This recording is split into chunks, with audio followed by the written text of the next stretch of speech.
Bueno, vamos a orar. Gracias le damos al Señor por estar nuevamente aquí, porque a veces, aunque no queramos, Él no, bueno, demostramos el amor que le tenemos al Señor por medio de compartir la palabra. Y yo personalmente sé que Dios ha sido tan bueno, tan fiel con nosotros, que lo menos que podemos hacer es ser obedientes con Él, a pesar de que las situaciones estén difíciles. Y el día de hoy vamos a compartir el tema acerca de la Biblia, ya que este es el mes de la Biblia. Iniciamos con un conjunto de prédicas acerca de la palabra de Dios.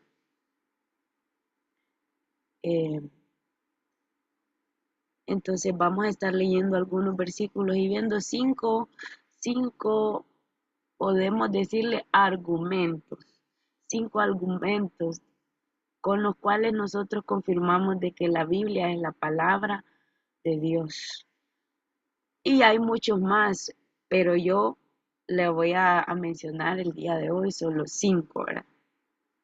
¿Cómo sabemos que la Biblia es la palabra de Dios? Y en primer lugar vamos a buscar en el libro de Timoteo, segunda carta de Timoteo, capítulo 3, versículo 14 al 17.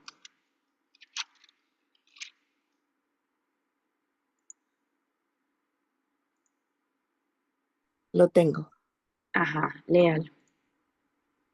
Dice en el nombre del Padre, del Hijo y del Espíritu Santo. Pero persiste tú en lo que has aprendido y te persuadiste, sabiendo de quién has aprendido, y que desde la niñez has sabido las sagradas escrituras, las cuales te pueden hacer sabio para la salvación por la fe que es en Cristo Jesús. Toda la escritura es inspirada por Dios y útil para enseñar, para redarguir, para corregir, para instruir en justicia, a fin de que el hombre de Dios sea perfecto, enteramente preparado para toda buena obra. Amén. Y desmenuzando este capítulo, dice, pero persiste tú. En primer lugar, le está haciendo un llamado Pablo a Timoteo. A Timoteo era un discípulo de Pablo y se encargaba, era un jovencito, dice la palabra que era un jovencito, porque en varios versículos le dice que no te menosprecien por tu juventud. Y en primer lugar le pide que persista, ¿verdad? Y esto es una de las cosas que estoy hablando con mi familia hoy en la tarde, de que no es fácil persistir, no es fácil ser perseverante, no es fácil ser cristiano, como algunas iglesias lo quieren pretender colocar, ¿verdad? De que cuando vengamos a Cristo y cuando aceptemos a Cristo ya no vamos a tener aflicciones. Todo lo contrario, la palabra nos indica que la aflicción es necesaria, que esas etapas difíciles son necesarias para llevarnos a nuevos niveles. Y cada una de las palabras que nosotros aprendemos a través de nuestra vida en determinado momento son los que nos llenan de fortaleza, los que nos llenan de aliento en los momentos duros. Yo le podría mencionar, por ejemplo, que en este momento para mí es difícil estar hablando con usted el día de hoy y sin embargo estoy aquí persistiendo, persistiendo. No sé qué quiere el Señor conmigo, no sé qué tiene para mí el futuro, pero sigo persistiendo porque algo quiere y algo quiere mostrarme. Y el versículo 15 es muy interesante y dice que desde la niñez ha sabido las escrituras, las cuales te pueden hacer sabio para la salvación por la fe que es en Cristo Jesús. Y yo solo me acuerdo de aquel versículo que dice, instruye al niño en su camino. ¿Por qué? Porque lo vi reflejado en mi propia vida. En mi vida hubo tantas veces que yo me desvié y las únicas palabras que me pudieron rescatar fueron esas palabras que fueron sembradas en mi vida a través de mis padres. Y muchas veces mis papás me obligaban, así literalmente, me obligaban. Y llegó un momento en la adolescencia en que yo no aceptaba eso obligado. Yo decía, ¿por qué me tienen que obligar a creer algo? Pero ellos sembraron una semilla. Dios los usó como un instrumento para sembrar esa semilla en mi vida. Y fueron esas palabras las que me rescataron muchas veces de las tortas en las que yo me metía. Fueron esas palabras que fueron sembradas en la niñez, las que muchas veces me levantó y me hicieron creer tantas veces que yo me sentí sola, tantas veces que yo me sentí abandonada, pero en esas ocasiones en que la palabra, el Espíritu Santo me recordaba la palabra que había sido sembrada en mi niñez, y entonces yo decía, no, Señor, yo tengo que creer en ti, sos mi ancla. No puedo yo creer en la energía del universo. ¿Qué me tiene preparada la energía del universo a mí? Si es algo que se crea, o sea, la energía del universo es algo inconsciente, no tiene planes para mi vida, ni propósitos para la vida de una persona específica. Amén. Eso es algo insólito. Que nosotros seamos una coincidencia, eso es algo insólito. Ni siquiera mi cerebro lógico lo acepta. No es posible que yo sea una coincidencia. No es posible que mi hijo sea una coincidencia. Pero fueron esas palabras sembradas en mi vida, que muchas veces fueron sembradas en contra de mi voluntad, hasta protestando, obligada a ir a la iglesia, las que me rescataron cuando yo lo necesité. Amén. Soy un testimonio vivo de esa palabra.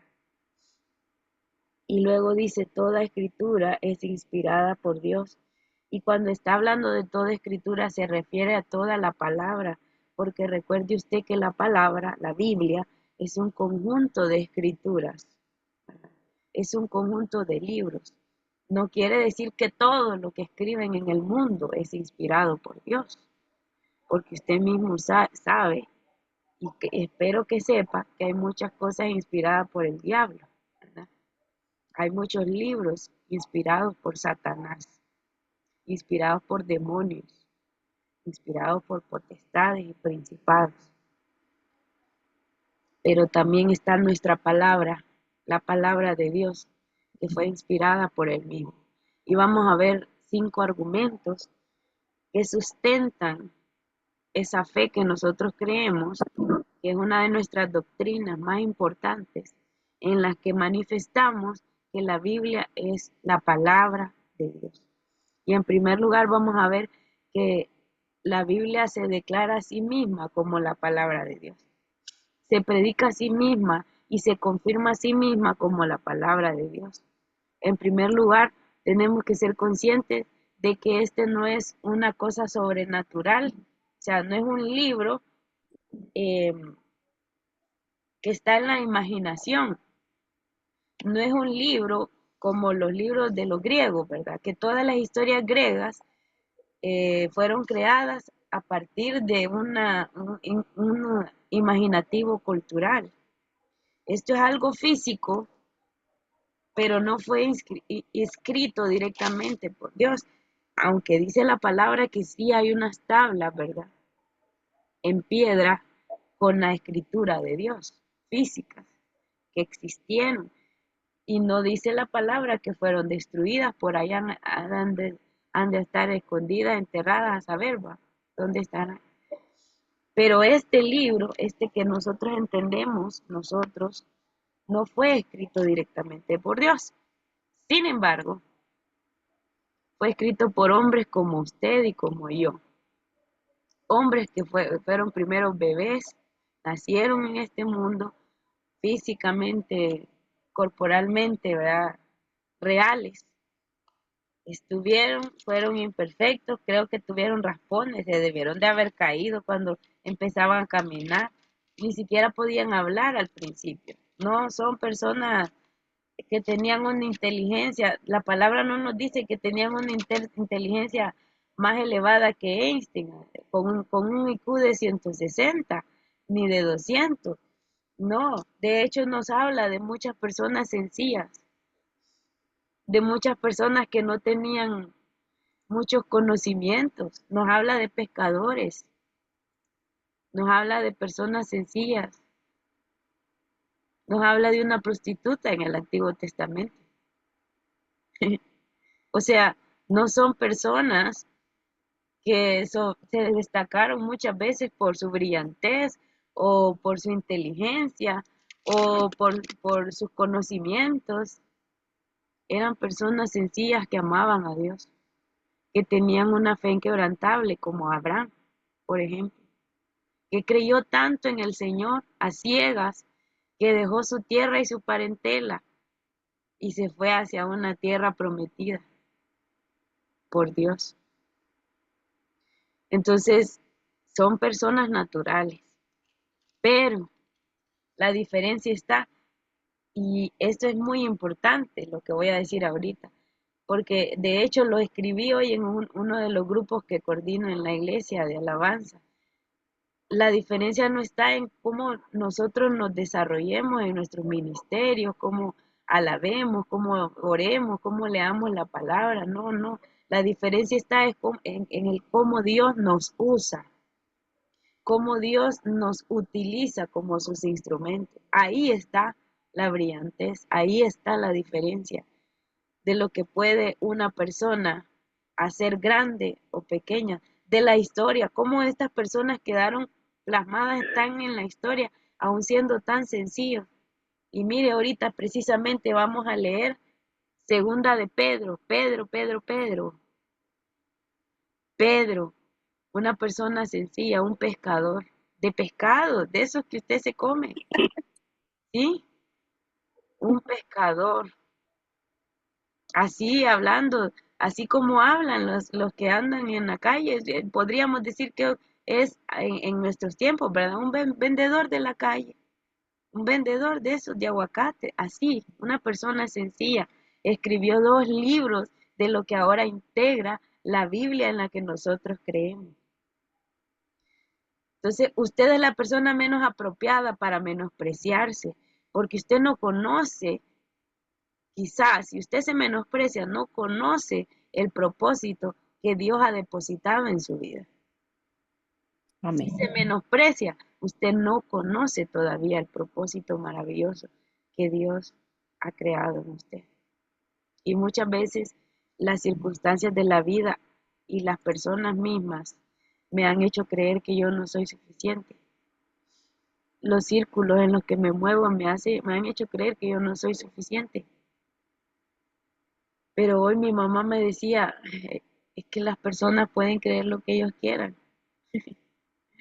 ¿Qué me importa a mí lo que las personas crean si lo que Dios tiene para mí es mucho más grande de lo que yo pueda imaginarme? Peor va a ser de lo que ellos puedan imaginarse. A veces las personas no meditan en cómo nosotros nos esforzamos por los demás y simplemente dicen, no, no voy a hacer esto, no quiero, no, no puedo, no, no, no, voy a ignorar este mensaje. Y lo que me decía mi líder ahorita es que no es a usted que la rechazan, me dice. No se crea tan importante. No es a usted que la rechazan. No es a usted a la que le ignora. Mire lo que dice segunda de Pedro 1, 20 al 21. ¿Lo tiene, líder? Yo lo tengo. Yo Entendí tengo. primero esto, que ninguna profecía de la Escritura es de interpretación privada. porque nunca la profecía fue traída por voluntad humana, sino que los santos hombres de Dios hablaron siendo inspirados por el Espíritu Santo. Y fíjese que este enunciado fue una de las reglas que ayudó a clasificar los libros que iban a ir dentro de la palabra de Dios. Porque usted debe saber que hay un montón de libros antiguos referentes a Dios, con temático de Dios. Y yo no sé si usted sabe, pero la Biblia católica también tiene otros libros que nosotros no tenemos, ¿verdad? Pero los libros que iban a ser incluidos dentro de la Biblia fueron incluidos dentro de una cosa que se llama canon. Y el canon estaba delimitado por ciertos requisitos que el libro debía tener, y este es uno de ellos, porque hay un montón de libros que fueron escritos con una interpretación privada. Contaban historias específicas de una persona específica y quizás sí mencionaban a Dios por ahí va, pero no estaban conectados con la misma idea, así como lo están estos libros que tenemos aquí en este libro. Entonces, y dice, nunca la profecía fue traída por voluntad humana, nunca. ¿Usted cree que una persona pudo haber escrito verdades como la de Proverbios, verdades tan sabias? ¿Usted cree que sin que Dios le hubiera estado iluminando al cerebrito de Salomón, ¿verdad? Sin que Dios le hubiese dado esa sabiduría que él le pidió, porque Salomón se la pidió y le fue otorgado esa oración a Salomón. ¿Usted Amén. cree que pudiéramos leer esos proverbios tan preciosos, esos consejos tan sabios para tener una vida plena?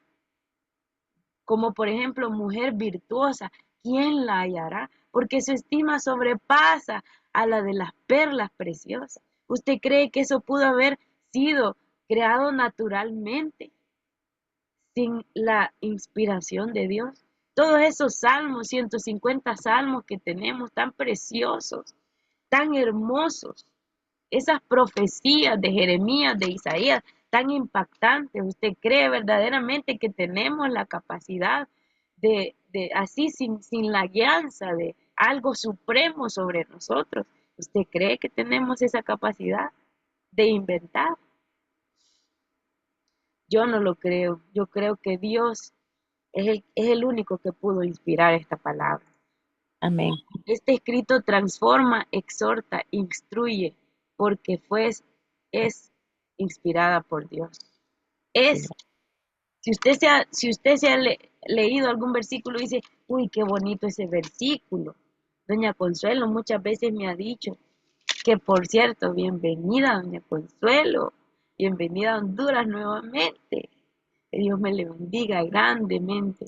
Y yo le decía hoy a Angélica, me urge que venga su abuelita porque es la única que le pone ahí al día, le decía ella. Segunda de Timoteo 3:16 al 17, ya lo leíamos al principio. Toda escritura es inspirada por Dios y útil para enseñar, para redarguir, para corregir, para instruir en justicia. ¿A fin de qué? ¿Cuál es el propósito de la escritura? El objetivo de que seamos perfectos, enteramente preparados para toda buena obra. Y cuando yo le menciono la palabra perfecto, no me refiero a que usted no se va a equivocar. No se equivoque. Perfecto, no, que no lo digo en ese contexto. Perfecto es que usted sea apartado, que usted sea santificado para Dios, que usted ya deje las cosas que están en su pasado, ya las deje atrás y que camine hacia un nuevo futuro en Cristo, un futuro donde Él promete bendición sobreabundante aún en la tempestad. Y no estoy hablando del económico, estoy hablando de un gozo, de una paz que el mundo no le puede dar. Le estoy hablando de amar incluso a sus enemigos y bendecir a los que os maldicen. Le estoy hablando de ser feliz aún que yo ponga la segunda mejilla. Eso no lo puede hacer de manera natural una persona. Nuestra naturaleza es pecaminosa. Naturalmente somos incapaces de ser buenos. La bondad se aprende. La bondad es según lo que nos rodea. Y si Dios nos rodea, si el Espíritu Santo está con nosotros, Él nos va a decir cuando las cosas estén mal. Yo no sé si usted lo ha sentido, cuando usted va a hacer algo mal, cuando usted se ve que se va a equivocar y que Dios en su mente le habla, ay, soy apita, ay, Elida, planchaste.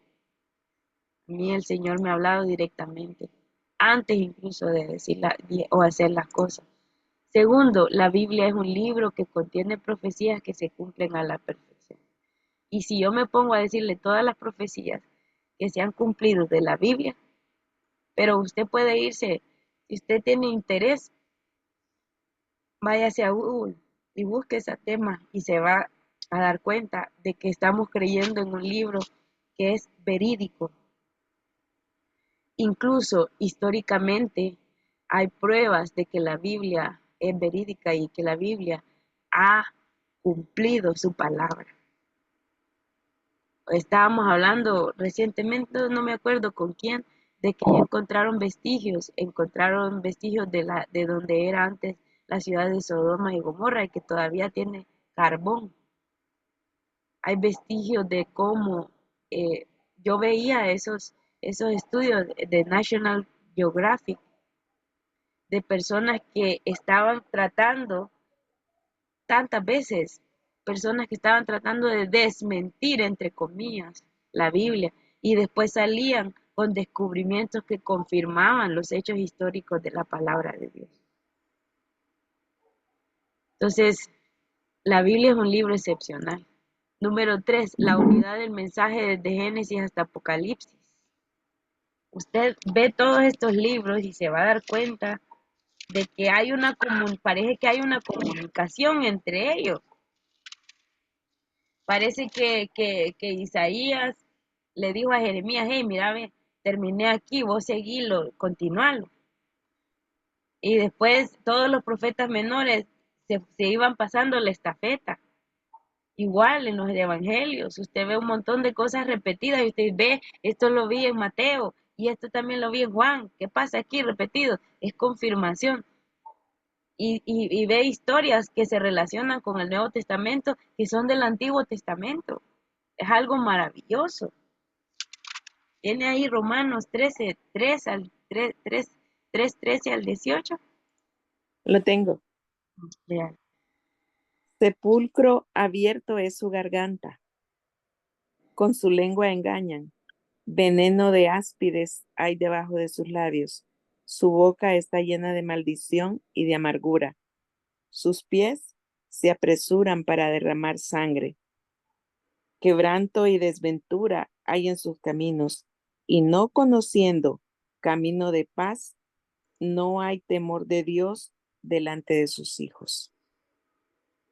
No hay temor de Dios delante de sus hijos. ¿Y qué cree usted que es eso? Hermanos Villapa. Es que la vida como que es parte todo de un engaño, parecido, ¿verdad? Y nos volvemos prepotentes y capaces de solucionar cualquier situación sin Dios. Entonces, cuando hacemos estas cosas, nos volvemos personas insensibles, insensatas. Y es ahí cuando podemos pensar incluso que el temor de Dios como que se esfuma, incluso dentro de nosotros mismos, ¿verdad? Entonces, en los primeros versos del 13 dice, por ejemplo, sepulcro abierto, y como que pudiéramos hablar ahí una serie de cosas que como humanos podemos vivir. Imagínense un sepulcro abierto para colmo que hay en un sepulcro. La otra palabra es eh, eh, cómo con nuestra lengua procuramos engaño muchas veces. Eso, ese es el centro de esta idea. Sí, cómo nosotros interpretamos la palabra a nuestro entendimiento. amén. Eso es lo que ha distorsionado toda la idea de la Biblia en este entonces. Hoy mirábamos con mi mamá un, un mensaje acerca de la debilidad de la fe que estamos viviendo actualmente. Estamos dejando de creer, dejar de creer en que ir a la iglesia es importante. Priorizamos otras cosas de nuestra vida antes de creer que la palabra de Dios es importante leerla todos los días. Es más importante y uno dice, no, estar con la familia, Dios nos dio nuestra familia, pero dejamos de lado a Dios, completamente de lado. Y no nos acordamos de ese versículo que decía, el que prefiera ir con su padre y con su madre. Este es un versículo súper fuerte. El verso 10, quiero compartir que dice, No es como justo. escrito, no hay justo y muchos de nosotros nos consideramos justos delante de Dios. No hay quien entienda, dice, no hay quien busque a Dios. Todos se desviaron, a una se hicieron inútiles, dice. No hay quien haga lo bueno, no hay ni siquiera uno. O sea, ¿qué hay en nosotros bueno si no es puesto por Dios? Amén, amén.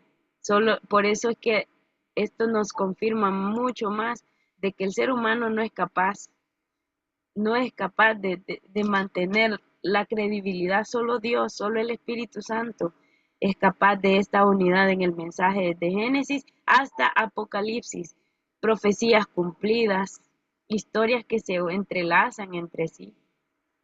Amén. Y usted me dirá, pero ¿cómo pasó eso? ¿Cómo es esa cuestión? Yo no sé quiénes de ustedes saben cuántos libros tiene la palabra de Dios.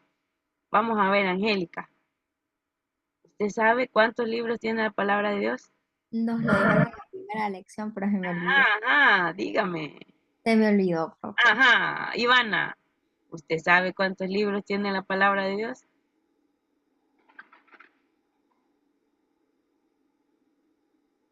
Bueno, Ivana, yo creo que Yo, uy, no me la sabía. sí, Este, no, igual que Angélica, que yo creo que Angélica también se la sabía.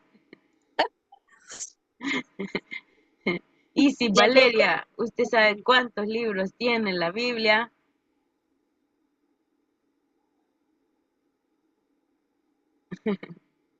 Bueno, yo creo que Isi Valeria o la líder Consuelo han estar en otra situación por ahí, pero 66. 66 No, libros, sí, sí, 69 dijo. 66, 69, No, 66, 66. ses- 66 libros. Vamos a ver quién le atina. ¿Cuántos autores escribieron los 66 libros de la Biblia? Usted no, hermana Suyapa. Sí, No eran 44 o 40 por ahí. 40, muy bien, Eso. Angélica, 40, así es. 40 personas diferentes. Está en clases, Angélica María. 40 personas distintas, doña Consuelo. 40. Wow. Vamos a ver, otra pregunta, otra pregunta. ¿Cuántos años de la historia de la humanidad abarca la Biblia desde Génesis hasta Apocalipsis? Vamos a ver. Desde la escritura, ¿va? Porque si nos ponemos a desde la creación, son muchísimos, pero desde que se escribió Génesis hasta el Apocalipsis, un calculado, Ivana, un aproximado. Eh, eh, eh, eh, ah, eh, eh, eh, eh, cerca de 40 40 años, dice Ivana, 40 años. Angélica, ¿cuántos años cree usted? años de qué es que estaba ocupada, De perdón. años desde que se escribió Génesis hasta que se escribió Apocalipsis. Uy, no, eso fueron. décadas, profe, pero no sé cuántas exactas. Pero dígame un número, dígame un número. Yo digo que, no sé, unas 15 décadas. 15 décadas, estamos hablando de 1500 años. Ajá, por ahí. ¿O cuánto? 150. 150 Décadas son años, 150 150. años. Bueno, Ah, Ivana dice que 40, Angélica 150. Doña Consuelo, ¿usted cuántos años le calcula? Ni idea, profe. Así, Yo, dígame un número. Mire, yo, Ah, yo le calculo unos 1000, 1000 le calcula usted. Bueno, unos 1400, unos 1000 algo. ok. Entonces les quiero decir que la Biblia fue creada a través de 1500 años. La que más se acercó eh, Sí, fue Valeria. Valeria. 1500 años. ¡Wow! Eso quiere decir que no pudo haber sido de que se pasaran la chepia. De hecho, de los únicos libros que se guardaron que se preservaron juntos fueron los del Pentateuco. Pero de ahí, ninguno de ellos fue que se pasó la chepia. ¿Cómo pudo ser eso? Tampoco es que recolectaban, ajá, Angélica. que una vez ayer dijo cuando nos enseñó esa lección y que a mí me sorprendió bastante porque ahí caí en cuenta de que dije, wow, cómo la gente no puede creer en Cristo, que Ajá. eran personas, o sea, que habían nacido años diferentes y ni siquiera se conocían, o sea, vivían uno por aquí, otro por allá y ni en cuenta de que existían. Eso quiero preguntarles, esa es la siguiente pregunta. ¿Cuáles en la Biblia, cuáles continentes, vamos a ponerlo así, porque en ese entonces no habían continentes, va a través de la historia se fueron dividiendo? ¿Qué continentes abarcó la escritura de la palabra? Vamos a ver. Angélica, que todavía está levantando la mano. ¿Cuáles continentes fueron los que a través de los cuales se escribió la palabra? No, Asia y Europa. Asia y Europa, pero le falta uno. ¿Cuál le falta, Ivana? África. Exactamente, África. Fueron los tres continentes en los que se escribió la palabra del Señor. Imagínense estar comunicado. Ahí no habían carros, peor aviones, como Don Consuelo que se dio la vuelta, el raite, ¿verdad? Allá, Doña Consuelo, ¿qué raite son? Ahí no habían aviones, ahí todos andaban a pincel. Imaginen, no es que iban a irse en caballo a dejarle el libro a aquel y vaya vos seguí vos la escritura. De hecho, muchos libros fueron escritos al mismo tiempo, ¿verdad? Entonces, Dios ha sido bueno por medio de su palabra. Amén. Dios ha sido maravilloso. Y solo datos rapiditos porque ya nos queda poquito tiempo, pero para finalizar, la Biblia es un libro excepcional.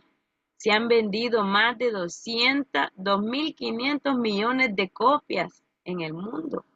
2.500 millones de copias. Se ha traducido completa en 450 lenguas humanas y de forma parcial se ha traducido en 2.000 lenguas. Que yo supongo que el evangelio más traducido ha sido el evangelio de Juan, ¿verdad? Lenguas nativas, lenguas de pueblos indígenas. Fue el primer libro publicado desde una imprenta por los hermanos Gutenberg en Alemania. La Biblia es un libro indestructible y muchas personas han querido destruirla, pero no van a poder porque la palabra de Dios dice que permanece para siempre. Y yo le quiero dejar esta tarea. Comencemos a leer el libro de Juan. Yo voy a comenzar el día de mañana y les voy a compartir mi versículo favorito de los primeros 2 capítulos del libro de Juan. Y si usted quiere compartir su versículo favorito conmigo, puede hacerlo. Yo voy a llevar un apunte. Quienes me lean completo el libro de Juan en este mes se van a ganar un